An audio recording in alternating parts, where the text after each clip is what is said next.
She looked me in the eyes one night and said words I never thought I'd hear from the woman I loved.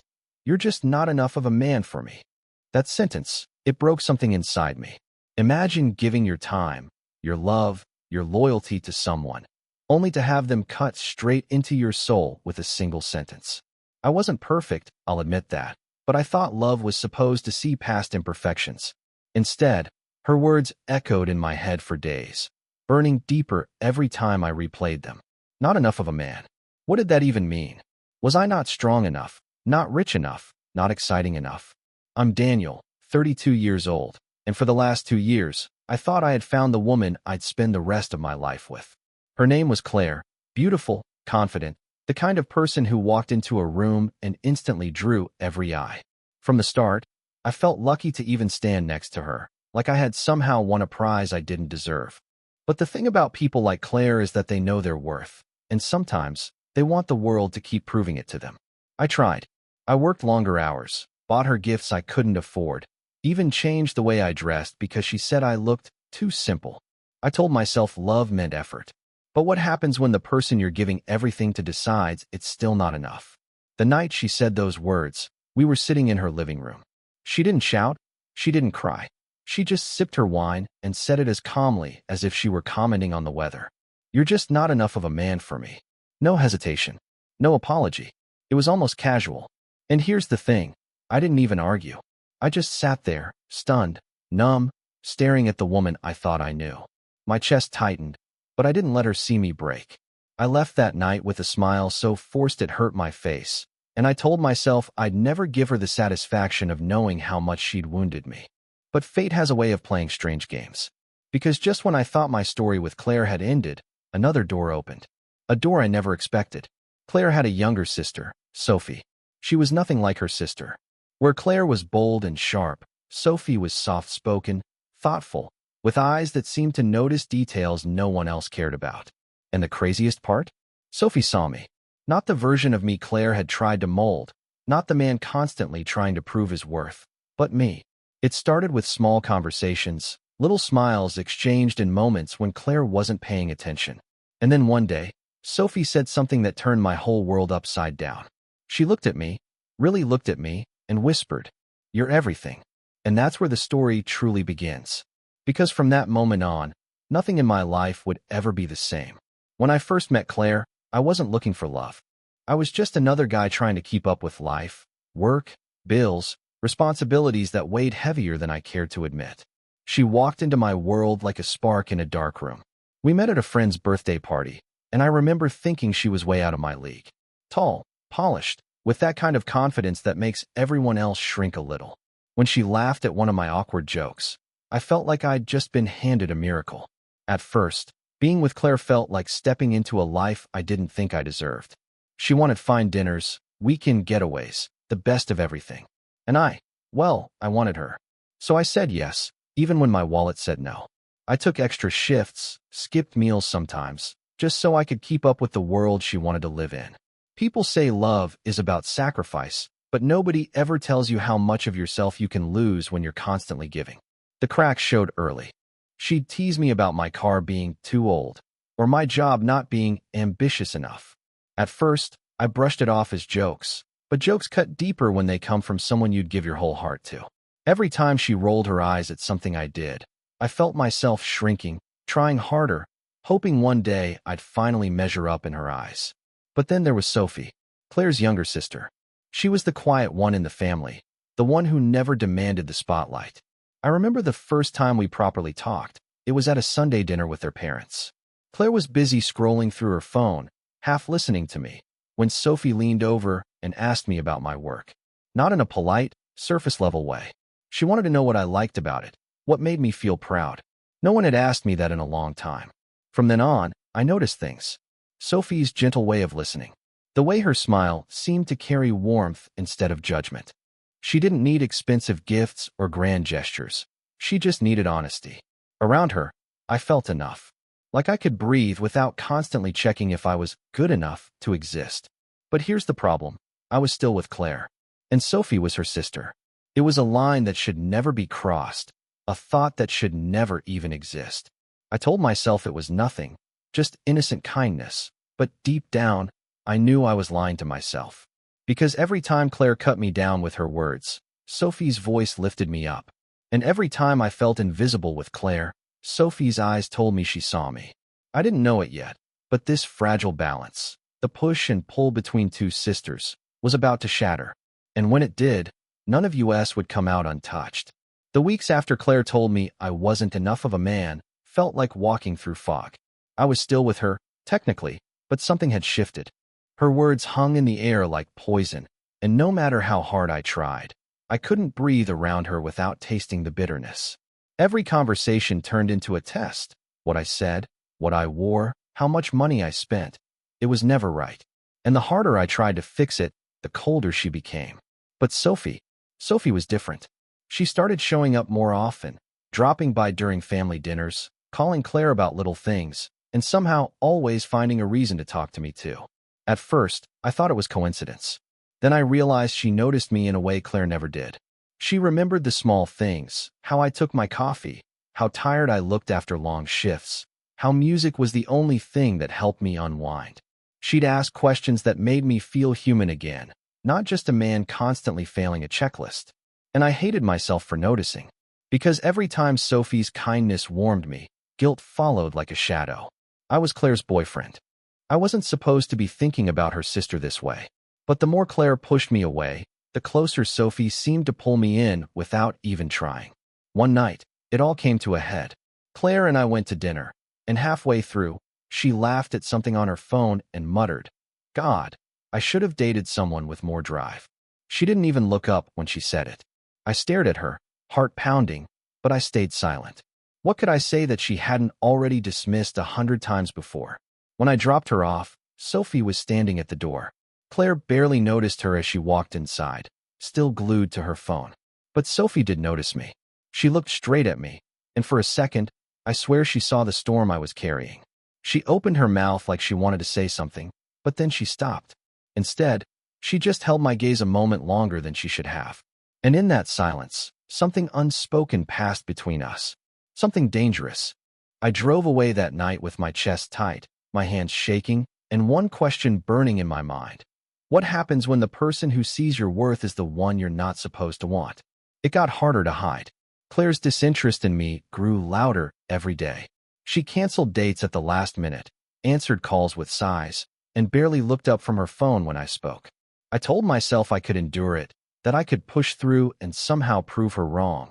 But deep down, I knew I was holding on to something that was already gone. And then there was Sophie.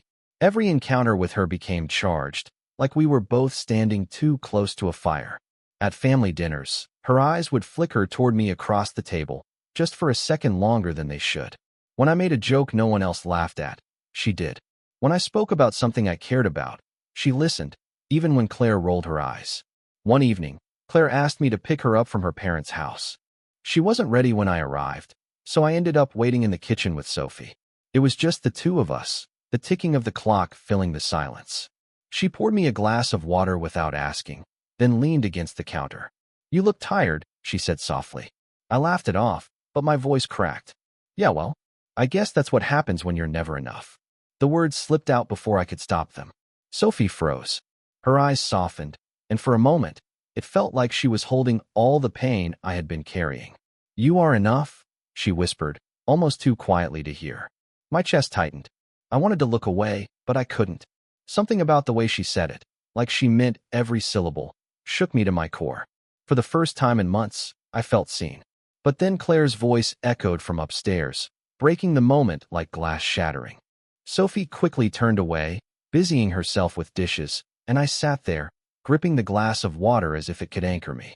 From that night forward, the distance between Claire and me grew wider, and the unspoken connection with Sophie grew heavier. It was dangerous, and we both knew it, but pretending nothing was there became impossible. One night, Claire invited me to a party with her friends. I watched as she laughed with other men, her hand brushing one's arm as if I wasn't even standing there. My blood boiled, but I stayed silent, swallowing my pride. Later, when I confronted her, she smirked. "Don't look at me like that.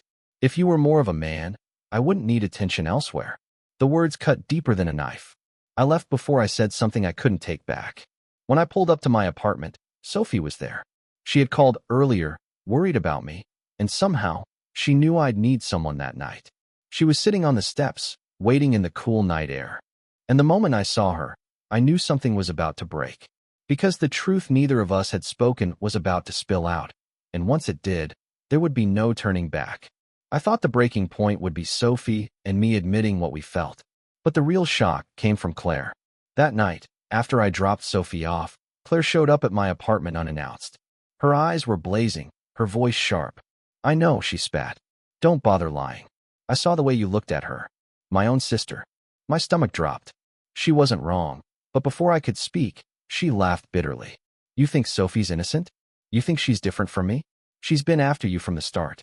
She told me herself. The ground tilted beneath me. Sophie confessing to Claire? Was it true? Or was Claire twisting everything to keep control? I tried to ask, but Claire cut me off with a cruel smile. "Go ahead, Daniel. Choose her. But if you do, you'll destroy this family. And trust me, Sophie will never forgive you for what's coming." Her words were laced with something darker than jealousy. It wasn't just about love anymore. It was about revenge. And in that moment, I realized, whatever was between me and Sophie wasn't just forbidden. It was dangerous. The night everything came crashing down, it wasn't planned. It just happened. Claire had demanded we all sit down together. Her, Sophie, and me. She said we needed to clear the air.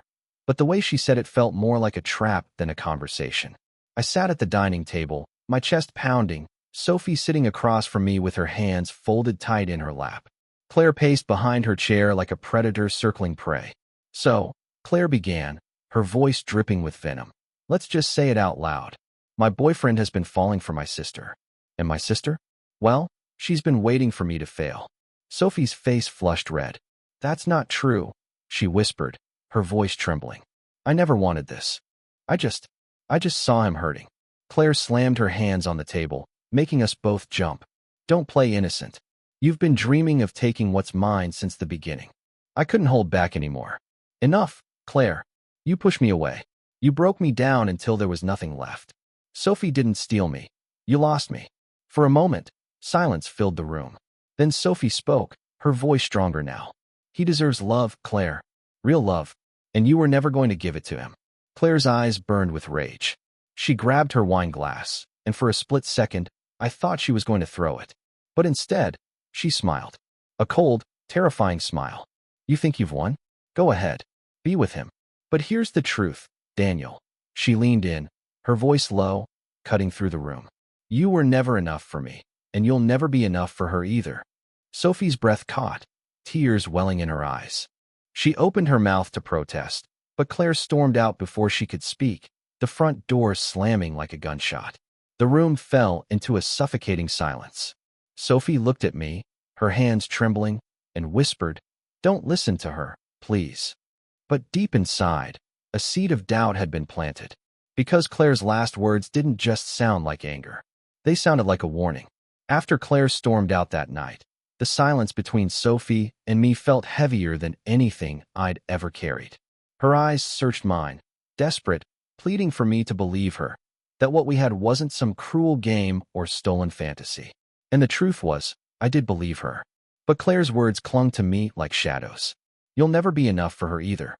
For days, I kept my distance. Not because I didn't want Sophie, but because I was terrified.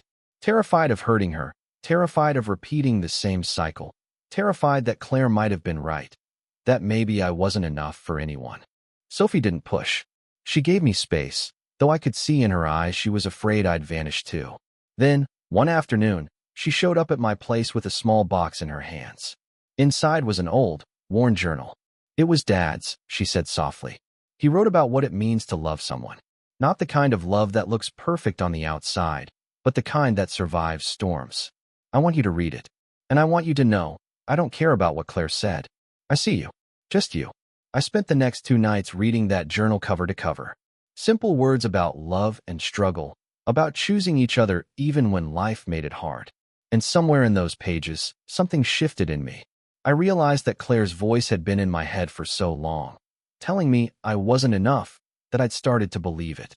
But Sophie's voice, gentle, steady, was giving me something new. permission to believe in myself again. When I finally saw Sophie again, I didn't hesitate. I told her everything. The fear, the doubts, the weight of Claire's words. She listened, not with judgment, but with patience. And when I finished, she took my hand and said, "Then let's not make this about proving anything. Let's just be us." It wasn't a perfect ending. Claire cut me off completely after that night, and her anger left scars on both of us. Family gatherings became impossible, but somehow, Sophie and I found a way forward. Quietly at first, carefully, then openly once it was clear we weren't letting go. And the craziest part? All those things Claire claimed I wasn't, successful enough, ambitious enough, strong enough, none of them mattered to Sophie. She just wanted me to be myself. And for the first time in years, that felt like enough. Looking back, I see now that sometimes people come into your life to teach you what love is not. And sometimes, if you're lucky, someone else shows up to teach you what love really is. I wasn't Claire's definition of a man, but to Sophie, I was everything. And maybe that's the only kind of love worth fighting for.